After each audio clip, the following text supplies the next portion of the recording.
करनाल में किसानों पर लाठीचार्ज के विरोध में वीरवार को कांग्रेसी कार्यकर्ताओं ने पूरे प्रदेश में प्रदर्शन किया। इस दौरान कांग्रेसी विधायकों व नेताओं के नेतृत्व में राज्यपाल को ज्ञापन सौंपे गए व करनाल के तत्कालीन एसडीएम को बर्खास्त करने की मांग की गई। प्रदर्शन कर रहे कांग्रेसियों ने कहा कि देश व प्रदेश की सरकार लगातार किसान विरोधी रुख अपना रही है। उन्होंने कहा कि किसान शांतिपूर्ण ढंग से आंदोलन कर रहे हैं, लेकिन सरकार उनका दमन कर रही है। करनाल की घटना पर उन्होंने कहा कि ड्यूटी मजिस्ट्रेट का काम सिर्फ लाठीचार्ज करने का आदेश देना होता है, यह नहीं बताया जाता कि सिर फोड़ो या टांग तोड़ो। ऐसे में तत्कालीन एसडीएम ने आजाद भारत में पहली बार इस प्रकार की नौकरशाही का परिचय दिया है। पानीपत में कांग्रेस पार्टी के नेता व पूर्व प्रत्याशी संजय अग्रवाल ने कहा कि अगर बीजेपी सरकार को अपना कोई भी कार्यक्रम करना था वह शहर के बाहर कर सकती थी, शहर के अंदर ही क्यों किया? क्या इन किसानों को पिटवाने के लिए ही शहर के अंदर प्रोग्राम किया गया? देश के अन्नदाता पिछले 9 महीने से सड़कों पर बैठे हैं, क्या यह शोभा देता है? पिछले 28 तारीख को आपने देखा होगा बस्ताड़ा टोल प्लाजा पर किसानों के ऊपर लाठीचार्ज किया गया, जिसमें हमारे एक किसान की मृत्यु भी हो गई। उसी के विरोध प्रदर्शन, उसी को लेकर आज कांग्रेस पार्टी विरोध प्रदर्शन कर रही है और डीसी साहब के माध्यम से राज्यपाल को ज्ञापन दिया गया है। इसके साथ साथ इन्होंने एक कृषि कानून, एक ज़मीन अधिग्रहण बिल भी लेके आए हैं, जो सरासर आम आदमी के लिए बहुत ही दुखदायी होने जा रहा है, क्योंकि इस कानून के माध्यम से आपसे बगैर पूछे सरकार आपकी ज़मीन का अधिग्रहण कर सकती है। इससे पहले ये था, जब तक 70% लोगों की मंजूरी नहीं होगी कोई भी ज़मीन अधिग्रहित नहीं की जाएगी। लेकिन इस कानून के माध्यम से आपकी बिना किसी स्वीकृति के आपकी ज़मीन को सरकार अधिग्रहित कर सकती है।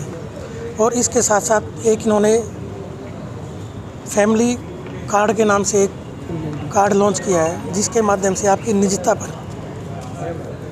हनन किया जा रहा है, जो बड़ा दुखदायी बात है। इस कार्ड के माध्यम से आपके परिवार की हर तरह की, वो कहते हैं ना, जैसे जितनी भी सिक्योरिटी है, जितनी भी जानकारी है, वो सब सरकार के पास पहुंच जाएगी। ऐसा नहीं होना चाहिए। हर आदमी को अपनी निजता का अधिकार है, उसके निजता के अधिकार को सरकार नहीं छीन सकती।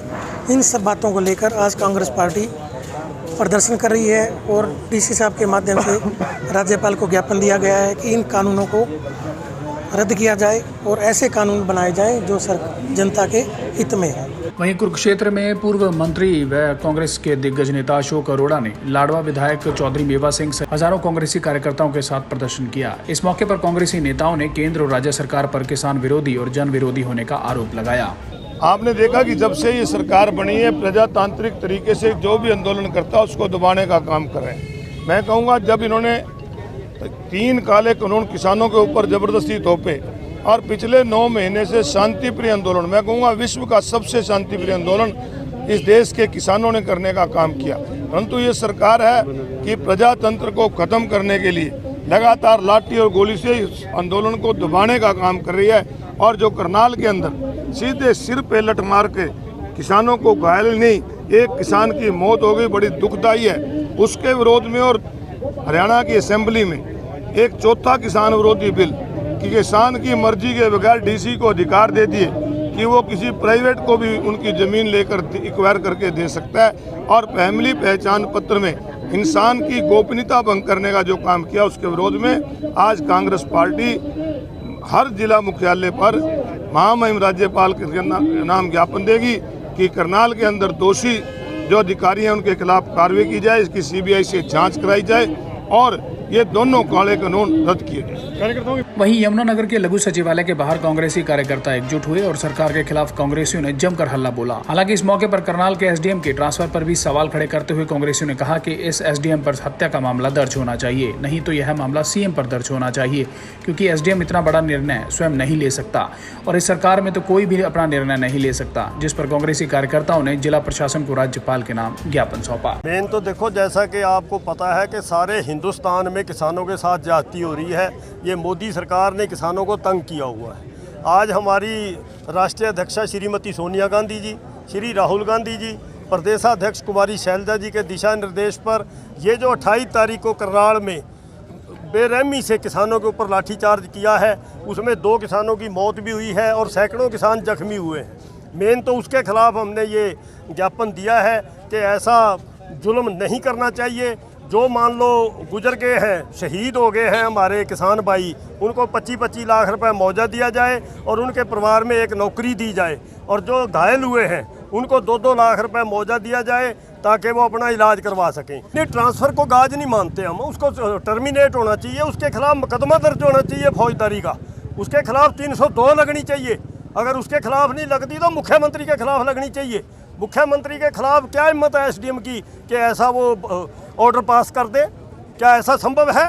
आप मीडिया के साथी हैं, आप भी कई सालों से कवर कर रहे हैं। मुख्यमंत्री या मंत्री के बगैर किसी एसडीएम डीसी की हिम्मत नहीं, और इस सरकार में तो हिम्मत है ही नहीं। सिरसा में भी कालांवाली विधायक शीशपाल केहरवाला के नेतृत्व में राज्यपाल के नाम ज्ञापन सौंपा गया। इस मौके पर केहरवाला ने कहा कि बीजेपी जेजेपी सरकार के कृषि भूमि अधिग्रहण संशोधित बिल की धारा 23A के तहत उपायुक्त को अब यह खुली छूट मिली है कि वह बिना सार्वजनिक सूचना दिए जमीन अधिग्रहण का अवार्ड पास कर सकेंगे। यह न्यायोचित नहीं है।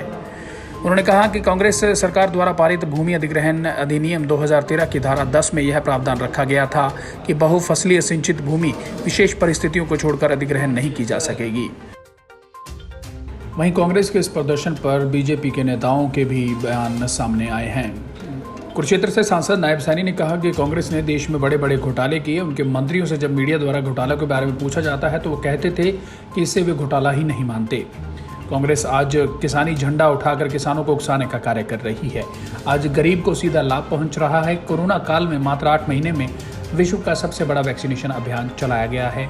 आज प्रत्येक व्यक्ति अपने आप को सुरक्षित महसूस कर रहा है। देश से पूर्ण रूप से समाप्त हो चुकी है। कांग्रेस ने जिस प्रकार से देश के अंदर बड़े घोटाले किए हैं और उनके जो मंत्री थे, अगर मीडिया के लोग उनसे पूछते थे कि इतने का घोटाला हो गया और कांग्रेस के नेता ये बात बोलते थे कि इसको तो मैं घोटाला नहीं मानता, और अपने कार्यकाल को वो याद करें। आज कांग्रेस पार्टी इस प्रकार से देश से समाप्त हो चुकी है कि आज वो अपना झंडा भी नहीं उठा सकती। वो किसानी का नाम लेकर के, किसानी का झंडा उठा करके देश के लोगों को गुमराह करके, झूठ बोल करके उनको उकसाने का काम कांग्रेस पार्टी कर रही है। और कांग्रेस पार्टी, क्योंकि आज नरेंद्र मोदी जी के नेतृत्व में जिस प्रकार से एक भारत श्रेष्ठ भारत, आज गरीब को सीधा सीधा लाभ नरेंद्र मोदी जी के नेतृत्व में पहुंच रहा है, और इस कोरोना जैसे वैश्विक संकट के अंदर मात्र 8 महीने के अंदर देश का सबसे बड़ा वैक्सीनेशन अगर प्रोग्राम कहीं चला है वो हिंदुस्तान के अंदर नरेंद्र मोदी जी के नेतृत्व में चला है।